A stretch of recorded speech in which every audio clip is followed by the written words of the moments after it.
स्वागत है आपका आज की हमारी वीडियो में। तो आज की हमारी वीडियो का टॉपिक है सिंपल इंटरेस्ट SI, जिसको हम साधारण ब्याज बोलते हैं। और ये जो चैप्टर है हम करेंगे RS अग्रवाल की जो बुक है क्वांटिटेटिव एप्टीट्यूड, तो उसका ये 21st चैप्टर है, उसको आज हम डिस्कस करेंगे। और उसकी जो सोल्वड एग्जाम्पल हैं उनको हम सोल्व करेंगे यहाँ पे। तो करते हैं शुरू आज का हमारा टॉपिक। तो टॉपिक को शुरू करने से पहले जो इम्पोर्टेंट फॉर्मूलाज हैं जो हम इस चैप्टर में यूज करेंगे उनको हम लिख लेते हैं। तो सबसे पहले SI निकालने का फॉर्मूला है P into R into T upon 100। यहाँ पे P हमारा प्रिंसिपल है, R rate percentage per annum, T time है इन ईयर्स। तो टाइम का आपको ध्यान रखना है, ये ईयर्स में होना चाहिए आपका। अगर ईयर्स में नहीं है तो उसको ईयर्स में कन्वर्ट करना पड़ेगा। और अगर आपने अमाउंट निकालनी है तो प्रिंसिपल प्लस ऐसे ही कर देंगे हम। तो ये अमाउंट निकालने का फॉर्मूला है। तो करते हैं हमारी एग्जाम्पल फर्स्ट को डिस्कस। तो एग्जाम्पल फर्स्ट है find the simple interest. Example first, find the simple interest on rupees 68,000 at 16 and 2/3 percentage per annum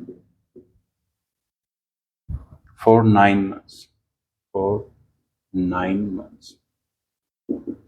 तो ये हमारी स्टेटमेंट है, ये हमारी एग्जाम्पल फर्स्ट है। तो पहले आपने करना क्या है, पहले आपने जो आपको स्टेटमेंट गिवन है उसको अच्छे से पढ़ना है, समझना है, और उसमें जो गिवन इंफॉर्मेशन है उसको कलेक्ट करना है। तो सबसे पहले देखो, प्रिंसिपल हमें गिवन है, प्रिंसिपल है हमारे पास ₹68,000। उसके बाद रेट हमें गिवन है 16 and 2/3 परसेंटेज पर एन, और जो टाइम है वो हमें गिवन है 9 मंथ्स का। तो अभी हमने डिस्कस किया था कि जो आपका टाइम है इस फॉर्मूले में वो ईयर्स में होना चाहिए। तो पहले जो हमें टाइम दिया है मंथ्स में उसको हम ईयर में कन्वर्ट करेंगे। तो 1 year is equal to 12 months. तो यहाँ पे हम क्या करेंगे, जो हमारे 9 मंथ्स इनके ईयर बनाएंगे, तो ये बन जाएगा 9/12। ठीक है, कटिंग कर लो, 3 3 जा 9, 3 4 जा 12। इसका मतलब क्या है कि 9 मंथ्स को हम 3/4 ईयर्स भी लिख सकते हैं। उसके बाद यहाँ पे जो SI है हमारा सिंपल इंटरेस्ट, वो फाइंड आउट करना है। तो उसको फाइंड आउट करने का फॉर्मूला, हम ये जो फॉर्मूला लिखा था उसको यूज करेंगे। SI is equal to P into R into T upon 100। तो यहाँ पे हम लिखेंगे SI is equal to P कितना है 68,000 इंटू आर।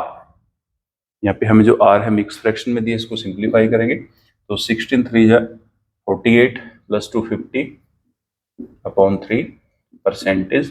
तो यहाँ पे हम 50/3 इसको लिखेंगे, और अपॉन में 100 इंटू टाइम क्या है हमारे पास, टाइम है 3/4।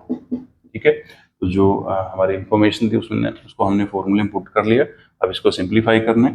2 0 के साथ 2 0 कैंसिल, 3 के साथ 3 कैंसिल, 4 1 जा 4, 4 17 जा 68, 0 इसके साथ एज इट इज आएगी। तो 17 को 5 के साथ मल्टीप्लाई कर दो, तो 17 को 5 के साथ मल्टीप्लाई करेंगे 85, और साथ में 2 0 लग जाएंगी। तो ये बन गया हमारे पास 8500।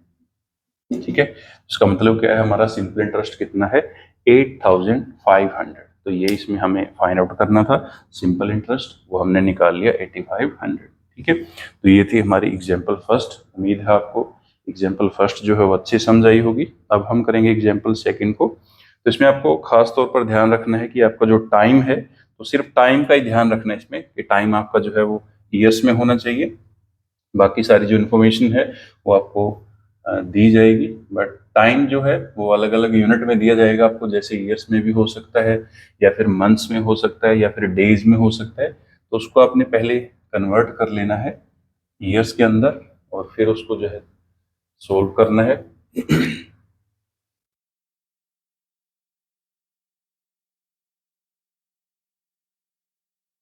नेक्स्ट है हमारे पास एग्जाम्पल सेकंड। तो एग्जाम्पल सेकंड को हम समझेंगे और उसके बाद उसको फिर सोल्व करके देखेंगे।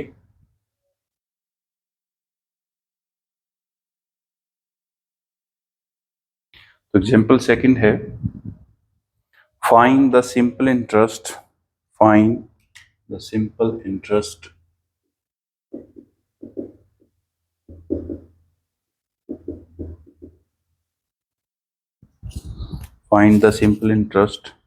on rupees 3000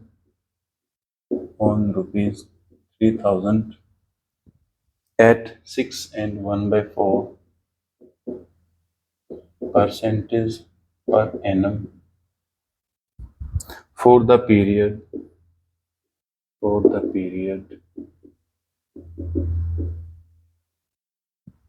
from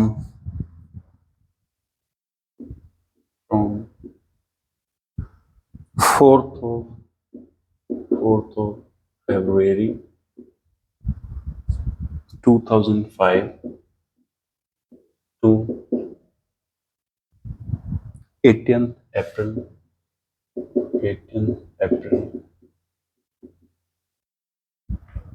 2005। ठीक है, तो ये हमें इंफॉर्मेशन दी है।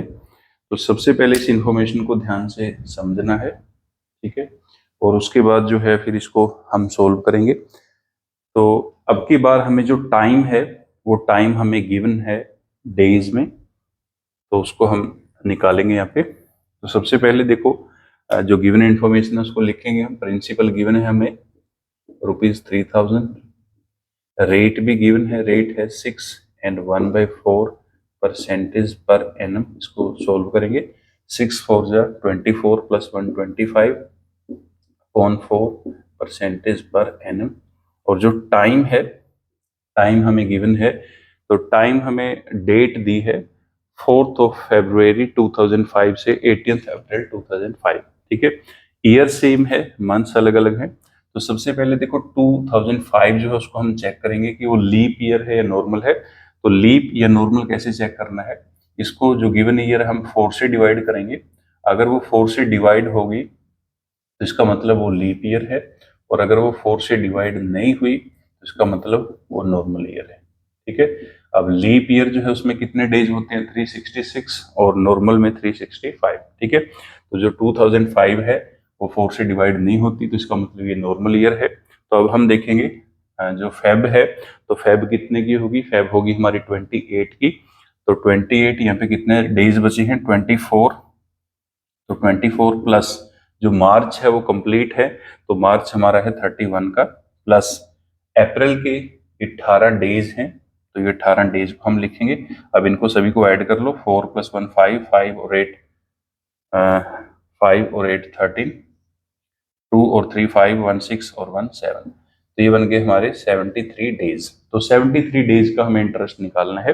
अब ये जो 73 डेज हैं ये नॉर्मल ईयर के हैं, तो यहाँ से हम इसको क्या करेंगे, तो one normal year is equal to 365 days. और यहाँ से हम जो हमारे 73 डेज हैं इसको कन्वर्ट करेंगे ईयर में। तो 73 अपॉन 365, 73 1 जा 73, 73 5 जा 365, तो 1/5 ईयर। तो हम जो हमारे 73 डेज है उनको 1/5 ईयर भी लिख सकते हैं। अब हम यहाँ से निकालेंगे जो हमारा सिंपल इंटरेस्ट है, एसआई का जो फॉर्मूला है वहां पे लिखा है। प्रिंसिपल कितना है, 3000, रेट है हमारे पास 25/4 और अपॉन 100, टाइम है हमारे पास 1/5। ठीक है, 20 के साथ 20 कैंसिल, 5 1 जा 5, 5 5 जा 25, उसके बाद 2 से कटिंग करेंगे, 2 यहाँ पे आएगा 15, तो आगे कटिंग नहीं होगी। 55 को 5 के साथ मल्टीप्लाई कर दो, ये बन जाएगा हमारे पास 75/2। ठीक है, उसके बाद इसको डेसिमल में कन्वर्ट कर लो, तो 2 3 जा 6, और यहाँ पे बचेगा हमारे पास 115, 2 7 जा 14, यहाँ पे 1 बचेगा, फिर पॉइंट लगाएंगे हम 0। ठीक है, उसके बाद 2 5 जा 10, तो ये आ गया हमारे पास जो सिंपल इंटरेस्ट है 37.5, और 50 भी लिख सकते हैं हम, 37 रुपीज 50 पैसा। ठीक है, और ये जो हमने डेसिमल में कन्वर्ट किया है इसको आपको पहले भी जो डेसिमल चैप्टर हमने किया था उसमें आपको बताया था कि एक ट्रिक के साथ हम इसको कर सकते हैं। तो 75/2, इसको अगर सिंपली आपने डेसिमल में कन्वर्ट करना है तो 5 के साथ इसको मल्टीप्लाई कर दो, 5 के साथ डिवाइड, 5 5 जा 25, 5 7 जा 35, 35 और 2 37/10। अब इसको डेसिमल में कन्वर्ट कर दो तो ये बन जाएगा 37.5। तो आप ऐसे भी इसको सोल्व कर सकते हो। तो ये थी हमारी एग्जाम्पल सेकेंड।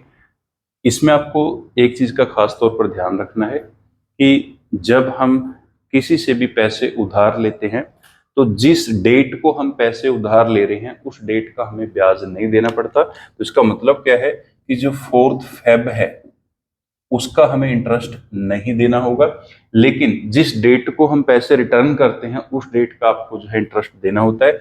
इसका मतलब क्या है, जो 18 अप्रैल है आपका, तो 18 अप्रैल का इंटरेस्ट आपको देना पड़ेगा। तो इसलिए हमने जो 18 डेज हैं अप्रैल के तो वो हमने ऐड किए हैं, बट यहाँ पे जो है फेब के हमने सिर्फ 24 डेज ऐड किए हैं, इसमें हमने 4 को इंक्लूड नहीं किया। ठीक है, तो ये यहाँ पे एक पॉइंट जो है आपको ध्यान में रखना है कि जिस डेट को आप पैसे लेकर आते हो उस डेट का इंटरेस्ट आप नहीं देते, और जिस डेट को हम पैसे रिटर्न करते हैं उस डेट का हमें इंटरेस्ट देना पड़ता है। ठीक है, तो ये थी हमारी एग्जाम्पल सेकेंड। अब हम करेंगे एग्जाम्पल थर्ड। तो उम्मीद है आपको जो एग्जाम्पल सेकेंड है वो अच्छी से समझ आई होगी, और फिर भी अगर आपका कोई डाउट है तो वो आप कमेंट करके बता सकते हैं। नेक्स्ट जो हम इसका पार्ट लेकर आएंगे उसमें आपके डाउट को हम क्लियर करेंगे।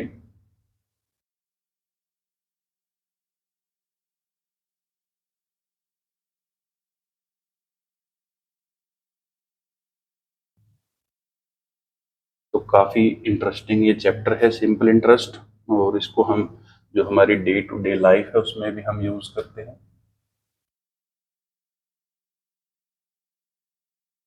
और ये जो चैप्टर है हमारा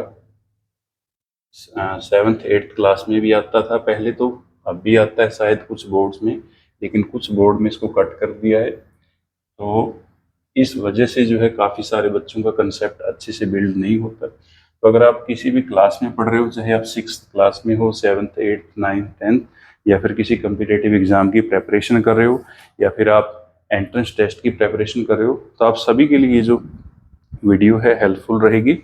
नेक्स्ट है हमारे पास एग्जाम्पल थर्ड। तो एग्जाम्पल थर्ड को हम करेंगे discuss. A sum at simple interest, a sum at simple interest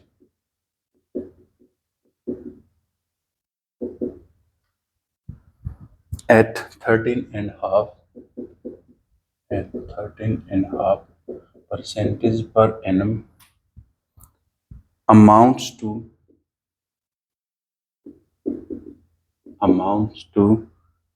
rupees 2502.50 after 4 years.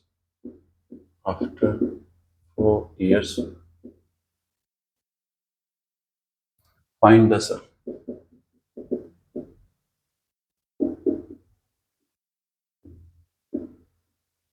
तो ये हमारी एग्जाम्पल थर्ड है, और ये हमारी आज की वीडियो का लास्ट सम है। तो स्टेटमेंट हमें गिवन है, पहले स्टेटमेंट को अच्छे से पढ़ना है, उसको समझना है, जो गिवन इन्फॉर्मेशन है वो कलेक्ट करनी है।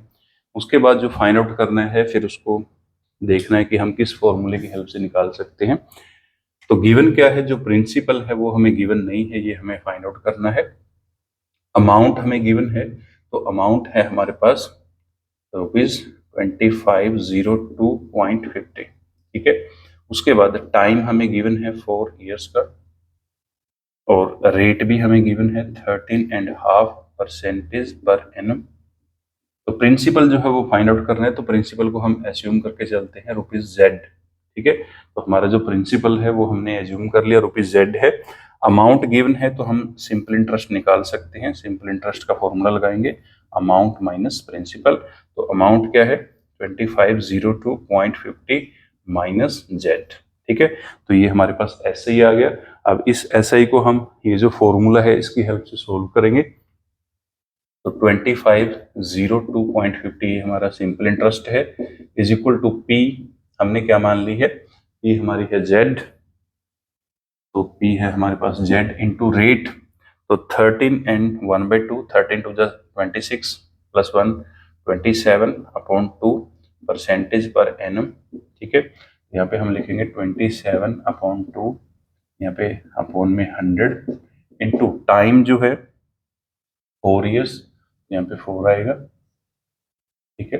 अब इसको सोल्व कर लो, तो सोल्व करेंगे 4 1 जा 4, 4 25 जा 100, उसके बाद आगे इसकी कटिंग नहीं होगी, तो ये हमारे पास बन गया 25 इंटू 250। अब 50 जो है इसको हम यहाँ पे डिवाइड में साइड लेके आएंगे, मल्टीप्लाई हो जाएगा, 2502.50 माइनस जेड, और इसको हम मल्टीप्लाई कर देंगे 50 के साथ, तो उस साइड बचेगा हमारे पास 27 इंटू जेड, ठीक है।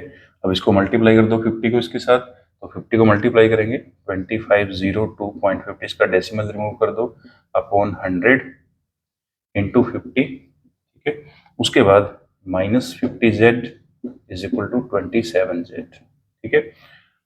51 जा 50, 52 जा 100, 2 1 जा 2, 2 1 जा 2, 2 2 जा 4, 2 5 जा 10, उसके बाद 2 1 जा 2, 2 2 जा 4, 2 5 जा 10, तो ये आ गया 125 125, ठीक है।